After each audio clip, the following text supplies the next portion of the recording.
ലൈവിലപ്പോൾ big boss എല്ലാവർക്കും warning കൊടുത്തിട്ടുണ്ട്. കുറച്ചുപേര് people's റൂമിലാണ് ഇരിക്കുന്നത്. ഋഷിയും പൂജയും അഭിഷേകും യമുനയും ജിൻഡോയും ജാൻമുണിയും ഒക്കെ പീപ്പിൾസ് റൂമിൽ ഇരിക്കുന്നുണ്ടായിരുന്നു. പുറത്ത് റസ്മിനും ജാസ്മിനും അർജുനും ശ്രീതും ഒക്കെ ആയിരുന്നു ഇരുന്നിട്ടുണ്ടായിരുന്നത്.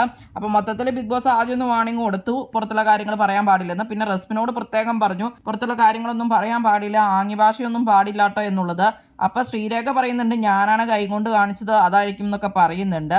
അപ്പോൾ എല്ലാവരും അങ്ങനെ ബിഗ് ബോസ് വാൺ ചെയ്തിരിക്കുകയാണ്. അപ്പോൾ നിങ്ങൾക്ക് അറിയാവുന്നതല്ലേ പിന്നെ എന്താണെന്നൊക്കെ പറഞ്ഞ് ബിഗ് ബോസ് ദേഷ്യപ്പെട്ട് തന്നെയാണ് സംസാരിച്ചത്. ശക്തമായ വാണിംഗ് അങ്ങനെ കൊടുത്തിട്ടുണ്ട്. അപ്പോൾ എന്താണെന്ന് ചോദിച്ചാൽ ഈ റസ്മിനൊക്കെ പുറത്തെ വീഡിയോ കണ്ട കാര്യമൊക്കെ പറയുന്നുണ്ടായിരുന്നു. അർജുൻ്റെ നോറയായിട്ടുള്ള ആക്റ്റും ജാസ്മിൻ്റെ അതുപോലെ തന്നെ സിജോ ആയിട്ടുള്ള ആക്റ്റും കാര്യങ്ങളൊക്കെ പറയുന്നുണ്ടായിരുന്നു. അതുപോലെ തന്നെ ജിൻഡോ ജാസ്മിൻ്റെ ചെയ്തതും അർജുൻ്റെ ശ്രീതു അല്ലായിരുന്നു ചെയ്തത് അതെന്നൊക്കെ പറഞ്ഞ് ഇങ്ങനെയെല്ലാം പറയുന്നുണ്ടായിരുന്നു. എന്നാലും ഫുള്ളായിട്ട് അടിപൊളിയായിട്ട് കൊണ്ടുപോയത് നോറ തന്നെയായിരുന്നു, അത് ഭയങ്കര അടിപൊളിയായിരുന്നു എന്നൊക്കെ റസ്മി പറയുകയുണ്ടായി. അപ്പോൾ അതൊക്കെ കേട്ടിട്ടാണ് ബിഗ് ബോസ് പറഞ്ഞത്. അപ്പോൾ ഇന്നതെല്ലാം ശരിക്കും കേൾക്കുന്നുണ്ട്, ഒന്നും പറയരുതെന്നായിട്ട് ബിഗ് ബോസ് പറഞ്ഞു.